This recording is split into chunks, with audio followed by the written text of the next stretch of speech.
kitchen today, I thought I would show you some of my batch cooking. I'm not actually batch cooking today. What I'm doing is I'm cooking a number of ingredients that can be made into various meals.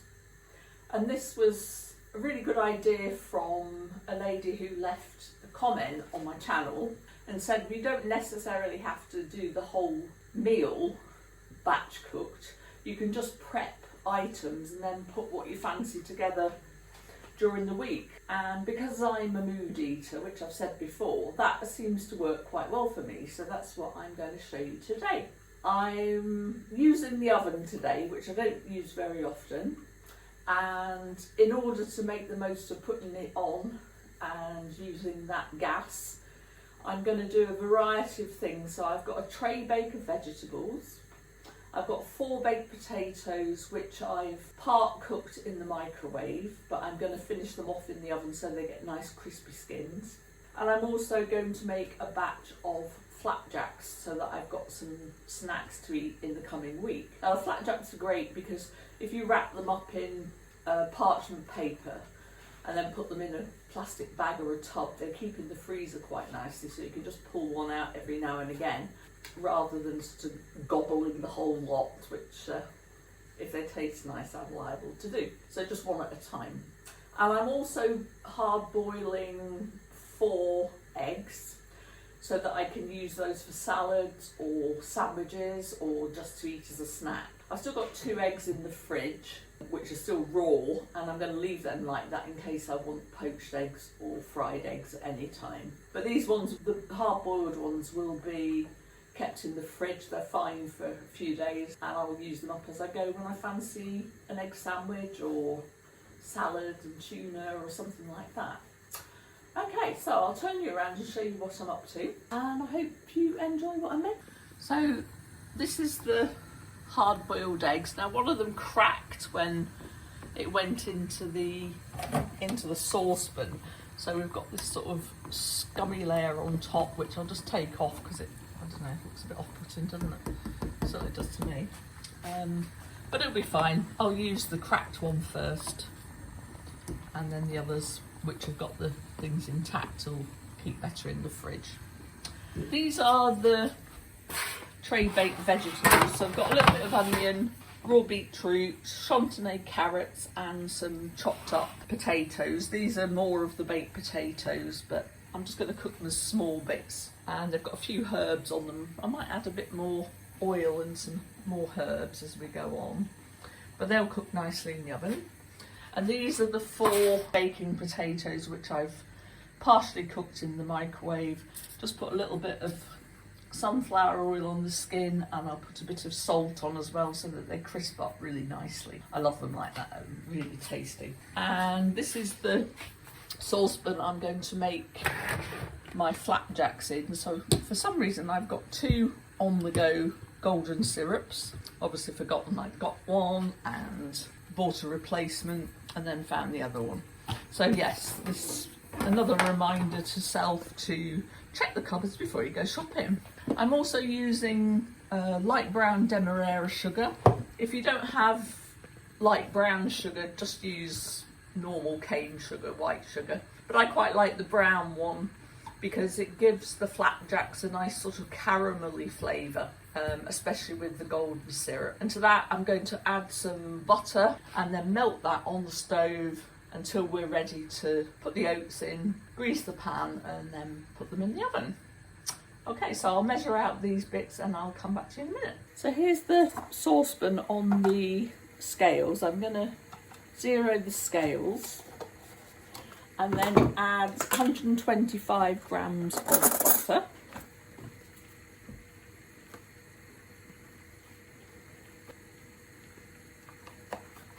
That seems like an awful lot, but hopefully make quite a big batch, I think. And I can freeze it. 126, that's good enough, isn't it?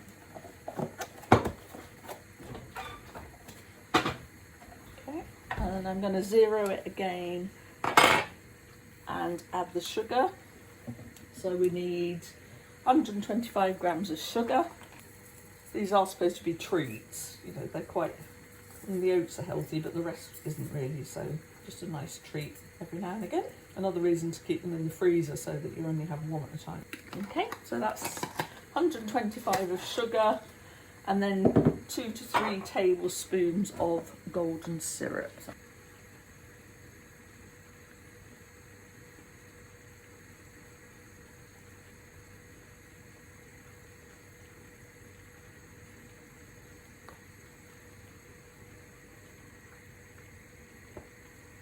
Just help that along with a knife, I think. Otherwise we'll be here all day.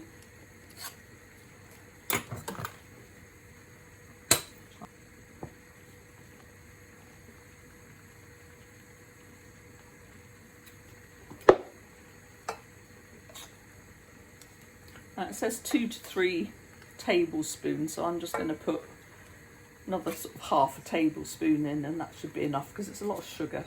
So it's going to be very sweet. I mean, this just makes it a bit sticky, which is quite a nice texture. But it doesn't need to be that sweet. Try the other one because that one's being reluctant to come out of the bottle.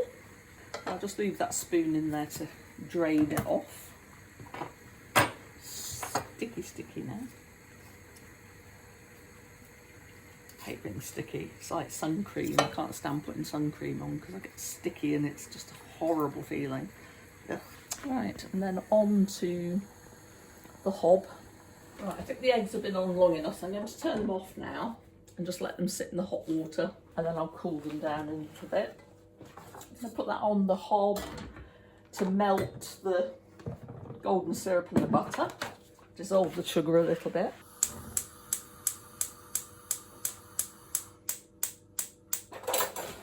Right, to make the flapjacks, I'm using this type of porridge oats, organic porridge oats by Caverners, and I buy these in Aldi. They're very good value. This was a new bag today, and I've emptied some of it into storage jars. So for the flapjacks, I will make it out of the bag because when I was in the shop, I poked my finger through, made a hole in the paper bag. It's not very clever. So I'll get those weighed out. We need 250 grams of the oats. These used to be, I think they were about £1.89, which was brilliant value. And when I bought these this morning on my way to work, they were £2.19, so they've gone up quite a bit, but I still think for organic oats that's pretty good value really, because it's, what's the weight? It's 1 kilogram. Okay, so we've got the bowl to measure the oats into. Zero it again, and we want 250. See, I told you, and that's why I needed to use it, pouring out of the hole. Okay, so that's that done. Made a right mess there. I'm a very messy cook, unfortunately. So let's see how the syrup's melting. The butter's just starting to melt. Takes a while. I don't want to burn it, so I've got it on a very low heat. The oven, this is where I always forget which oven it is because I don't use the oven very often. I've got two, a small one and a big one. I'm going to use the big one today. I've just got to work out which. That one, I think. No. That one? No, that's the grill. Oh, blimey. Practice this before you make a film, Rachel. There we are. So that one's come on now. I need it on gas mark 6, a gas oven, and this is electric, so I need to go and find out what the equivalent is. Okay, I'm back. Apparently gas mark 6 is 200 degrees on an electric cooker oven. So I'll set that to 200 degrees, let that warm up a bit. Yeah, that's starting to warm up. And we'll have another look at the melting butter. Can you see that? Yeah. So we're nearly there.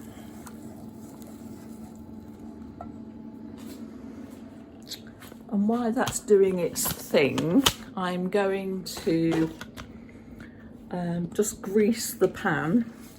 This was a pan I bought last month in order to make tray bakes. I hadn't got a suitable pan. So I went out and bought one. It's £4.50. And although I'm not supposed to be, well, I'm low spend, aren't I?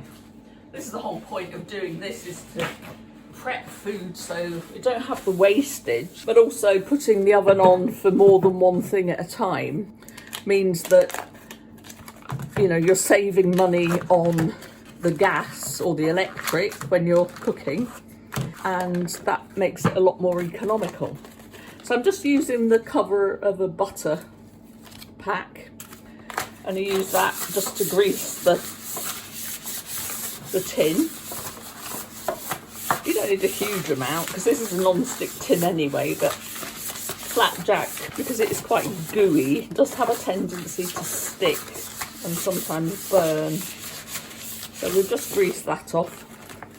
I'll keep that because I can just add another little butter if I need to grease another pan at any point. Keep that in the fridge. Okay, so that's all melted now. I'm going to put the oats in and mix it all up. It's only 4 ingredients, very, very easy. And should get a nice snack. I don't know how many it's going to make. We shall see when it's in the pan. So just give a good mix, get it to absorb the sugar and butter mixture. Make it go nice and soft. And I found a few sultanas in my cupboard. So I'm just going to put those in just to make it nice fruity flapjack. There's not many left, so I'm not gonna measure them. I'm just gonna put them in, and that will give it a nice little difference. You could add chocolate chips if you wanted to, or desiccated coconut, or just have it plain, however you like it. I don't particularly like raisins, so I wouldn't put raisins in mine. I think the sultanas are nicer because they're sort of plump and juicy, but chocolate chip might be quite nice. So that's all mixed up. Now all we have to do is add it into the tray without throwing it all over the top of the cooker.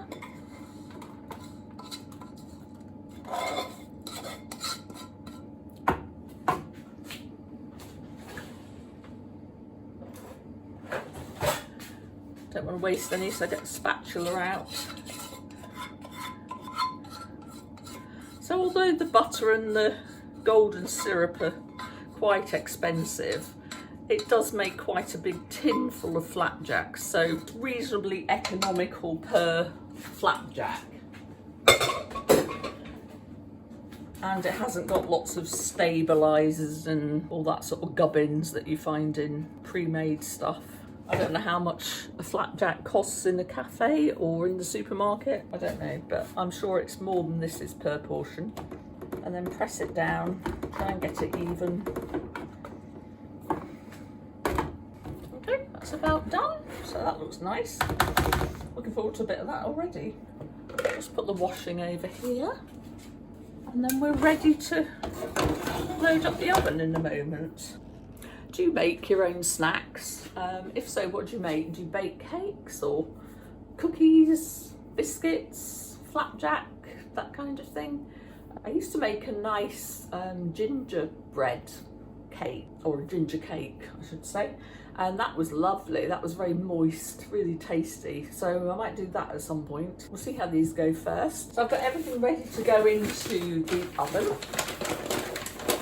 If you all go in at the same time, I might have to move the shelves around a little bit in case anything's cooking a bit faster than anything else.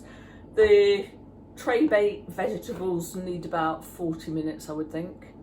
Flapjack only needs 15, maybe 18, I'll check at 15. And the baked potatoes, which are partly cooked, they can probably stay in for the 40 minutes as well, alongside the tray baked veg. So that'll work fine. I'll put the flapjack at the top to start with, and then when that's cooked, I'll put the tray baked veg and the baked potatoes on that shelf. Fingers crossed it works. If not, we're having strange stuff for dinner. But this is such a good way of doing it for me because I've got those ingredients. The potatoes can sit in a container in the fridge. The hard-boiled eggs can sit in a container in the fridge.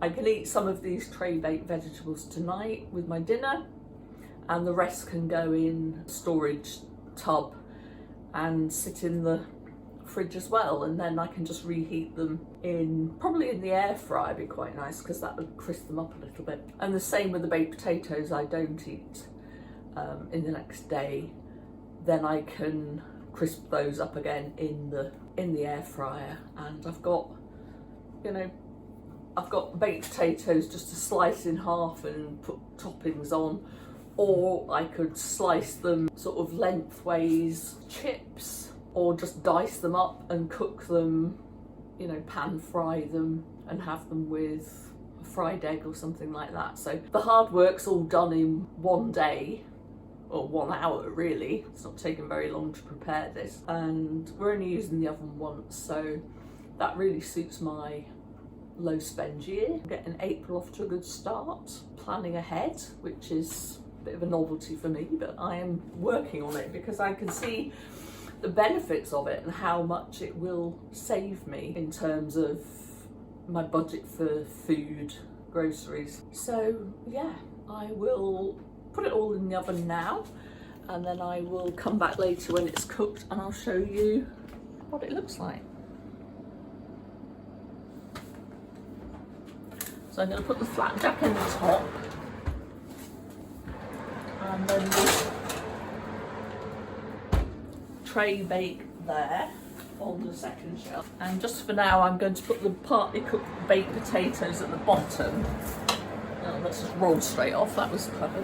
Put those at the bottom, and then when the flapjack comes out, I'll move everything up one shelf. I'm gonna burn myself if I do that. There we go. I shouldn't be allowed out without a responsible adult.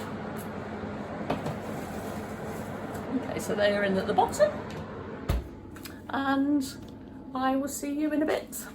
15 minutes, I'll show you what the flapjack looks like, and then after about 40 minutes I'll check on the tray baked veg and I'll show you what that's like.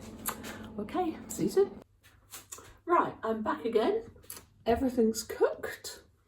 The flapjack is a little bit more cooked than I'd like it to be, but I'm sure it'll still be lovely and tasty. For future baking, I would probably give it 12 minutes rather than 15, and that hopefully that way it'd be a nice gold colour rather than a bit crispy around the edges. Anyway, so be it. If I hadn't been filming this, it probably would have been really nice, but it's sod's law, isn't it? Okay, so here we are. We've got the baked potatoes, which are nice and crispy. The skins have sort of shrunk a little bit since they came out the oven, but they're ready to put in the fridge when they're cold. This is the tray baked vegetables, and what I did was about 5 minutes before the end of the cooking time, I put some of this balsamic glaze on them just to give them a little bit of sweetness, a bit of stickiness. And that seems to have done the trick quite nicely. I'm quite looking forward to eating that. Looks nice. Basically how much it shrinks when it's in the oven. Be nice, I'm looking forward to that. This is the slightly overcooked flapjack. I've managed to make 15 out of this size tin. I don't know what the dimensions of the tins are. I'll put the flapjack recipe in the description if you'd like to make some yourself. Do check on the timings though. I would check after 10 minutes and just see how it's going, because every oven's different, isn't it? So if you don't want sort of crispy corners, take it out before I did. But anyway, it's going to be lovely. I'll put a few in a tin and I'll put the rest in the freezer.